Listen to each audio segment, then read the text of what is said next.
Syarat berikutnya, alla yu'aridul ma'nal mustambata nassan qadi'an aw hukman mujma'an alaihi. Seseorang mustambit tidak boleh menentang makna yang tersimpulkan dari nas Al-Quran yang qadi', yang nas yang pasti, atau hukman mujma'an, atau hukum yang mujma' yang terkumpul alaihi pada ayat tersebut.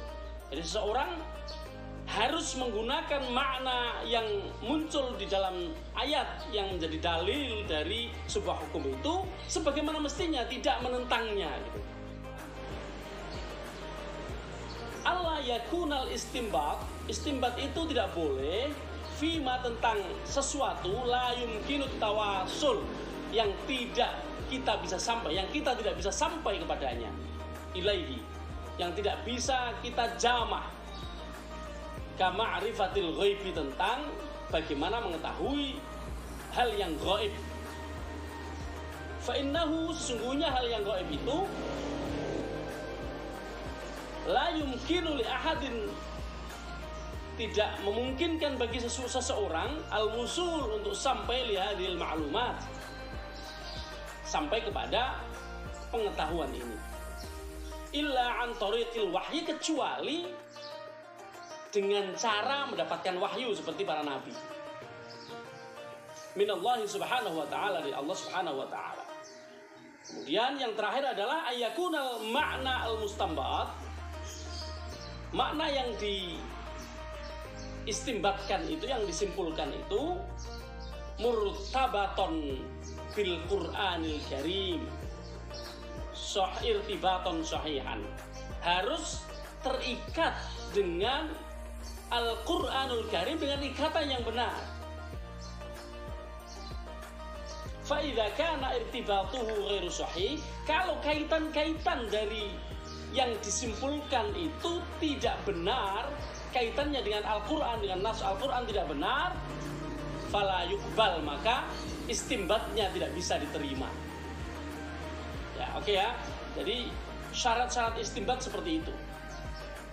Seseorang harus mengetahui tentang bahasa Arab. Nah, pertama akidahnya. Alhamdulillah, akidah saya adalah Ahlus Sunnah wal Jamaah. Saya seorang NU, saya pakai ini juga. Maka anggap dan akuilah bahwa i'tiqad saya benar, akidah saya benar. Yang kedua, ma'rifatul lughal arabiyyah. Saya paham bahasa Arab. Itulah kenapa saya membaca teks berbahasa Arab, karena saya memahaminya. Kemudian ma'rifatul turuqil istinbat, mengetahui cara-cara istinbat, saya tahu. Itulah kenapa saya menjelaskan. Kemudian ma'rifatul tafsir, saya mengetahui ilmu tafsir karena saya belajar dari kecil. Supaya tahu saja, saya menghatapkan Al-Quran di umur yang ke-8, kelas 2. Kemudian begitu selesai Al-Quran, saya langsung belajar kepada bapak saya, langsung diajari membaca kitab. Kitab pertama yang diajarkan kepada saya adalah Wasoya al-Aba lil Abna. Jadi tradisi santri itu akhlak dulu baru ilmu. Itulah mengapa kami diajari membaca kitab akhlak dulu, yaitu Wasoya al-Aba lil Abna, karena masih anak-anak. Pada saat yang sama dengan Wasoya, saya juga diajarkan kitab yang lain, yaitu Al-Akhlaq lil Bani, akhlak untuk anak-anak. Kemudian setelah itu kitab akhlak yang lain tentu kita juga dipelajari. Setelah selesai akhlak ini, bukan langsung belajar fikih, kami diajari tata krama di dalam belajar dengan membaca kitab Ta'limul Muta'allim. Ini adalah kitab yang diajarkan supaya orang-orang yang belajar agama ini, mempelajari Al-Quran ini, mengetahui tata krama di dalam belajar. Bagaimana menghormati guru, bagaimana supaya ilmu ini bisa tertancap di dalam zihn. Zihn itu di dalam benak itu ya ada di dalam hati, ya, pikiran. Kemudian bagaimana supaya kita ini menjadi orang yang setelah mengetahui tidak kemudian sok tahu. Jadi meskipun kita mengetahui, jangan kemudian sok tahu. Ada satu kalam hikmah yang mengatakan, idza kathura ilmuhu, ketika seseorang itu semakin banyak ilmunya, qalla inkaruhu, dia lebih sedikit mengingkari orang lain, lebih sedikit dia di dalam merasa paling benar sendiri, ya. Tidak merasa paling benar, tidak ingkar kepada orang lain. Biasanya yang belum cukup banyak ilmunya itulah orang yang suka menyalahkan orang lain. Maka kalam hikmah itu penting. Teman-teman, pendahuluan tentang jawaban saya kira sudah cukup ya.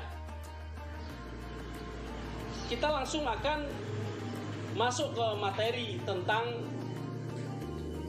benarkah VTube ini riba. Kalau VTube maling saya sudah menjawabnya ya, dan saya kira tidak perlu persuasi lagi bahwa ini bukan pencurian, tidak ada unsur pencuriannya. Jadi yang akan kita bahas adalah benarkah di dalam bisnis VTube ini ada unsur ribanya. Sebagai pendahuluan kita akan membaca dulu tafsir Al-Munir. Ayat yang menyatakan syariah tentang riba ini banyak. Saya membaca tafsir tentang riba yang terdapat di dalam surat Al-Baqarah ayat 275 sampai 281. Kita akan membacakan A'udzubillahi minasyaitonirrajim. Ar-riba wa idraruhu 'alal fardi wal jamaah. Riba dan bahayanya atas diri pribadi dan atas masyarakat. Jamaah itu masyarakat sosial. A'udzubillahi minasyaitonirrajim. Alladzina ya'kuluna ar-riba la yaqumuna illa kama yaqumul ladzi yatakhabbathu asy-syaitanu minal mas. Dzalika bi annahum qalu innamal bay'u mithlur riba wa halallahu al-bay'a wa harrama ar-riba. Faman ja'ahu maw'izatun min rabbih fantaha falahu ma salafa wa amruhu ila Allah. Wa man 'ada fa ulaika ashabun nari hum fiha khalidun. Yamhaqullahu ar-riba wa yurbis shadaqat. Wallahu la yuhibbu kulla kaffarin athim. Innal ladzina amanu wa 'amilus shalihati wa aqamus sholata wa atuz zakata lahum ajruhum 'inda rabbihim wa la khaufun 'alaihim wa la hum yahzanun. Ya ayyuhalladzina amanu taqullaha wa dharu ma baqiya minar riba in kuntum mu'minin. Fa in lam taf'alu fa'dhanu biharbin minallahi wa rasulih. Wa in tubtum falakum ru'usu amwalikum. La tadhlimuna wa la tudhlamun. Wa in kana dhu 'usratin fanadhiratun ila maisarah. Wa an tasaddaqu khairul lakum in kuntum ta'lamun. Wattaqu yawman turja'una fihi ila Allah thumma tuwaffa kullu nafsin ma kasabat wa hum la yuzlamun. Kaum muslimin, teman-teman VTuber dimanapun Anda berada, ayat ini secara jelas menyatakan bagaimana riba itu dan bagaimana bahayanya riba ini untuk pribadi seseorang maupun untuk sebuah komunitas atau masyarakat. Dikatakan di dalam Al-Mufradat Al-Lughawiyah, alladzina ya'kuluna riba, orang-orang yang memakan riba, kalimatnya adalah ya'kuluna riba, memakan riba. Tapi maksudnya adalah ayyakhudunahu, yang mengambil riba. Jadi mengambil riba. Tapi di ayatnya menyebutkan memakan riba.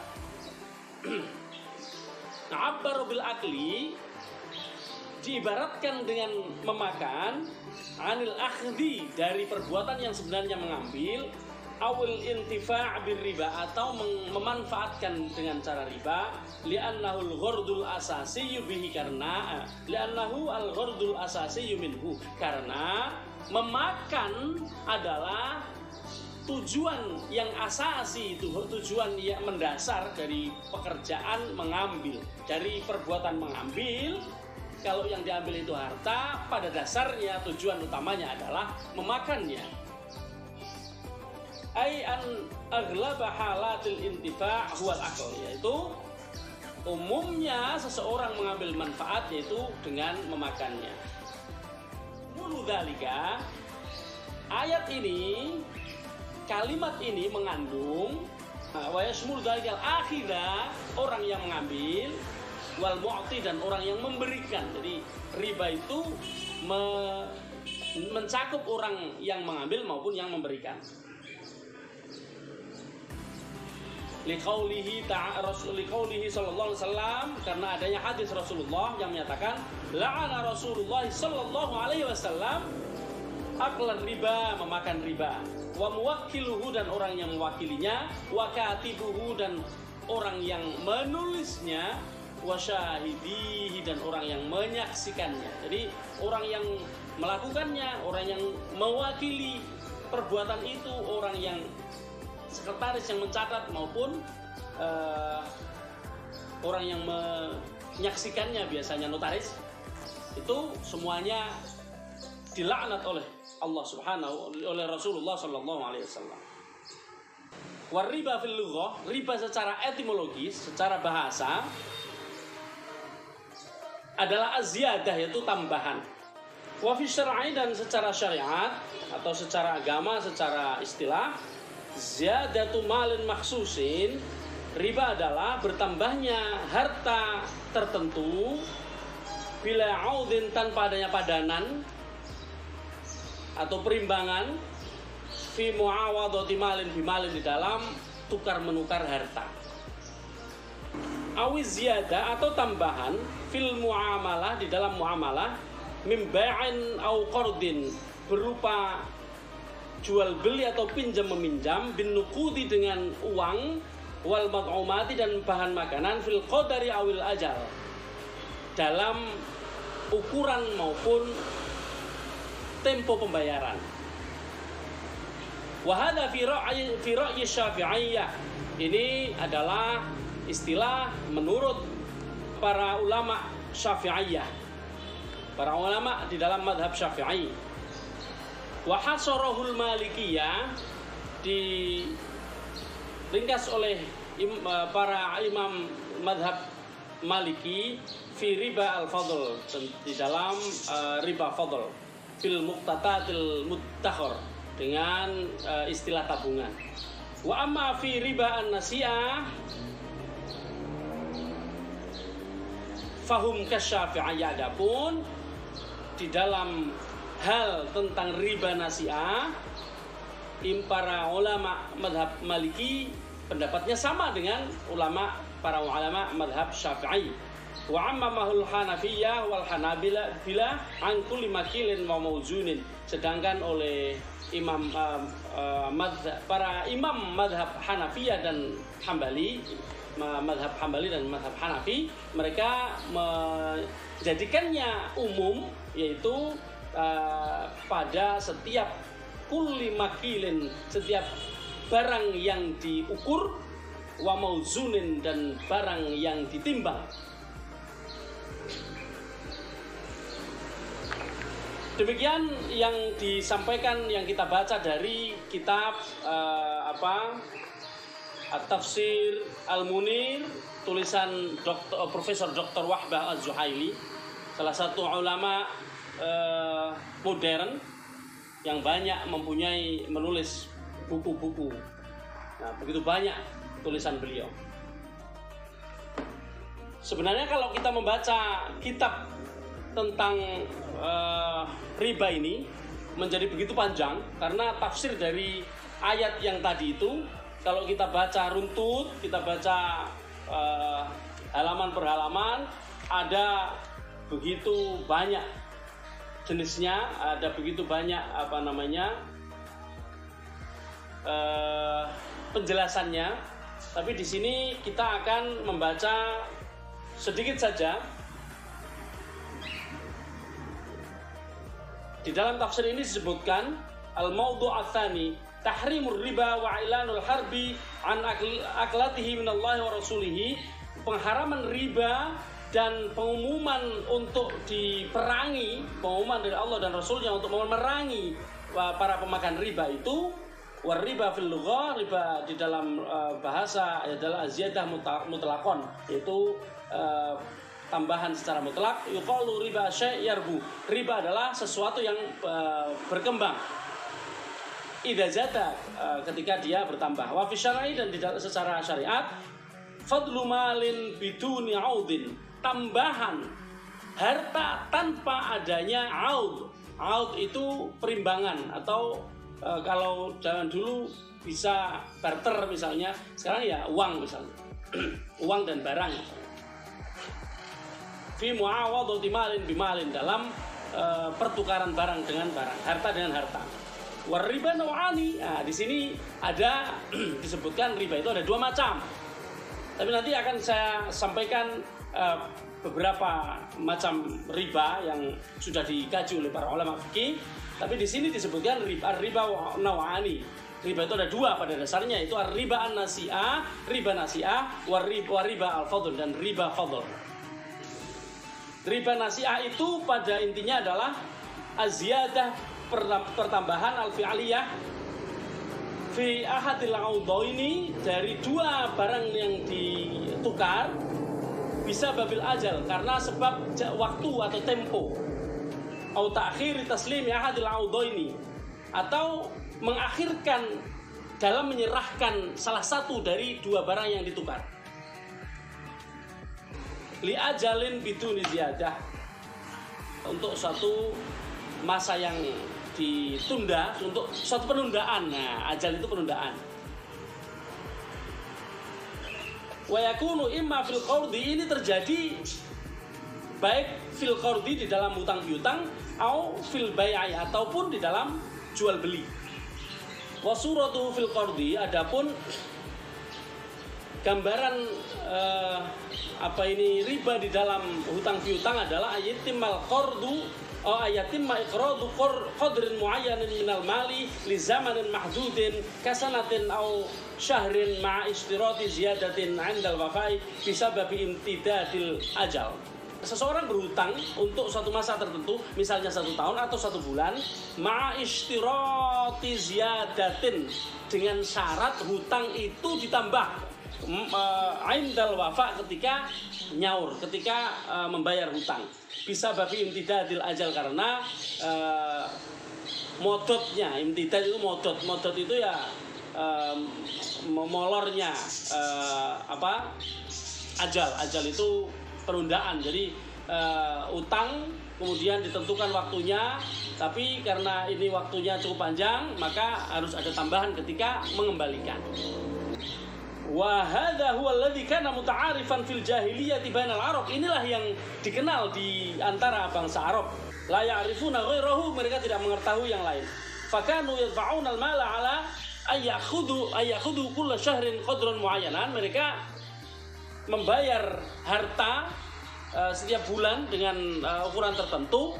Fa idza halla ajalud daini, ketika habis masa hutang ini, tulibal madin bikulli daini, harta yang dihutangkan itu diminta kembali seluruhnya. Fa idza ta'adzarul ada, ketika ada uzur untuk mengembalikan utang itu, zadu fil haqqi wal ajal, mereka menambah haknya dan ajal dan penundaannya. Qailaini dengan cara mengatakan imma an tuqda au turba, terserah mau ditunaikan hutangnya atau mau dikembangkan hutang itu. Jadi kalau mau ditunaikan ya seperti yang sudah disyaratkan dulu, tambahnya berapa, kalau enggak ya kemudian bertambah. Wa hadza huwal musta'mal, dan inilah yang kemudian digunakan al-an sekarang ini fil masarif al-maliyah, di dalam mentasarrufkan harta. Wa huwa alladzi nassal Qur'anul Karim ala tahrimihi, dan itulah yang dinaskan di dalam Al-Qur'an tentang keharamannya. Wa qad ittafaqal ulama ala annahu muharram, bahwa riba itu telah disepakati oleh para ulama sebagai sesuatu yang haram. Wa annahu minal kabair, dan itu adalah termasuk dosa yang besar. Wa anna tahrim la yaqtasiru ala akhidir riba, haramnya itu tidak hanya pada orang yang mengambil riba. Wa innama yashmulu dafi' wal katib wal syahidaini juga, namun tidak hanya yang ambil, namun juga termasuk ad-dafi' orang yang membayar, wal katib orang yang ad-dafi' ini bisa diartikan orang yang membayar, bisa juga orang yang mewakili orang lain di dalam membayar itu, mewakil ya. Wal katib, dan orang yang menulis atau sekretaris, wal syahidaini, dan dua orang saksi. Lil hadits al muqaddam, sebagaimana hadis yang tadi sudah disebutkan, alladzi rawahu Ahmad wa ghairuhu, yang diriwayatkan oleh Ahmad bin Hanbal wa ghairuhu, dan selainnya, an Ibnu Mas'ud, dari Ibnu Mas'ud, la'anallahu akilar riba, la'anallahu akilar riba wa muwakkilahu wa katibahu wa syahidahu. Allah melaknat orang yang memakan riba, wa muwakkilahu, dan orang yang mewakilinya, wa katibahu, dan yang menulisnya, wa syahidahu, dan orang yang menyaksikannya. Kemudian apakah itu riba an-nasi'ah fil buyu', dan masih banyak lagi. Mungkin kita langsung membaca kesimpulannya saja, karena ini terlalu panjang kalau kita baca semuanya. Dan saya sebenarnya sudah membuat khulasoh, atau khulasoh itu ringkasan. Nah, kita akan bacakan ringkasannya. Sebentar, saya mesti buka di laptop dulu ya.